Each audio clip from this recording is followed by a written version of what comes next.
Tourism operators are warning the uncertainty over state border closures is continuing to hurt businesses across Australia, with almost two-thirds of people not planning to travel anywhere this Easter.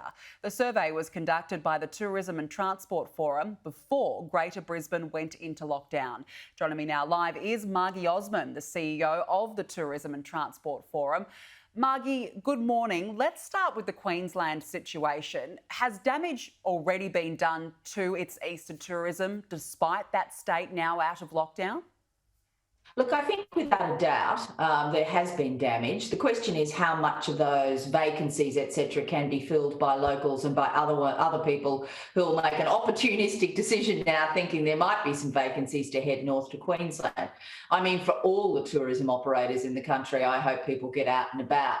But we were calculating earlier in the week that something like $9 to $10 million just in hotel cancellations in the first 24 hours, and possibly up to 35 million in hotel cancellations over the weekend at large. I think the problem is that for many people, it's not as simple as the state you're going to lifting their border restrictions or making it possible.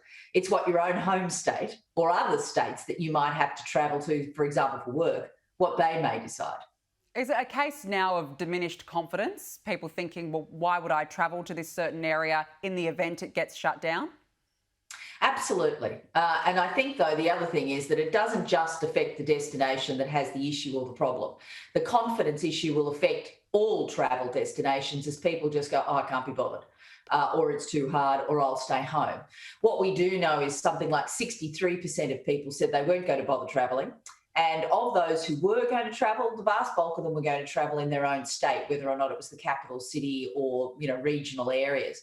And getting people back into aeroplanes and getting them feeling confident is going to be a critical part of restoring the industry. Well, let's go through this survey now. As you mentioned, 63% of people say they won't be travelling anywhere over Easter, 32% saying they're not going to be travelling anywhere over the next 12 months, Margy. I mean, that's a long time. It really is. And when you consider that this work was done about 2 weeks ago, before we had the big rains and before we had the Queensland situation, it does concern me. And I think what it does, though, is focus what are the most critical issues for the industry. We're flying without a safety net now. There's no JobKeeper. There should be, but there isn't. Right now for those sectors of the industry that are hugely internationally exposed more than any other.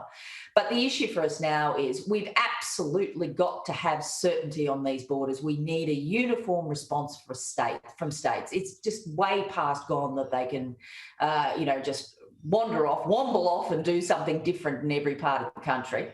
We've absolutely got to see this vaccination process moved as quickly as possible, and we need international borders open as quickly as possible. And the two first things lead to the third thing, and those will make the difference. Well, speaking of the vaccine, we know it's been rolled out at a slower pace in Australia. Is that contributing, do you think, to the uncertainty? Yes, look, I think it is, because there's no doubt when the vaccines were first mentioned, there was a surge in confidence across the board, not just in travelling, but across the board. And so I think people are keen, very keen, to get vaccinated in the main, and it will be one of the things that helps the states to come to some sort of uniform position when there is a bit more critical mass of the community that is actually vaccinated. So it is going to be pivotal to our industry. Let's talk about JobKeeper. Of course, the subsidy has now ended. How has the industry prepared itself? Well, as best they can in the circumstances, I suppose, is the simple answer. The more complex answer is, well, we've got these problems with borders and a lack of travelling confidence and no international borders open to any countries that spend a lot of money here, like the US or the UK or China. The industry is in deep, dark trouble.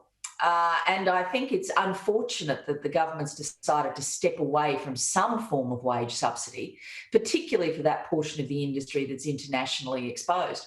We anticipate when we start asking these questions over the next couple of weeks, there will have been very significant additional losses of jobs. And certainly our predictions were that in the period from the end of March through to September, even with a bit of an uptick in domestic, we were still going to see hundreds of thousands of jobs lost. Just finally, Margy, yesterday we saw about 100,000 Australians snap up the half-price airfare tickets on the first day of the government's aviation stimulus program. Does that give you some optimism moving forward that there still is that appetite to travel? Look, there's no doubt that an aviation stimulus package is a good idea. We'd probably like to see quite a few more destinations added to it, certainly places like Sydney and Melbourne, which are feeling extraordinary pain and which carry the bulk of the jobs, particularly in the accommodation sector. But the other one I think that's very critical at the moment is the attractions sector.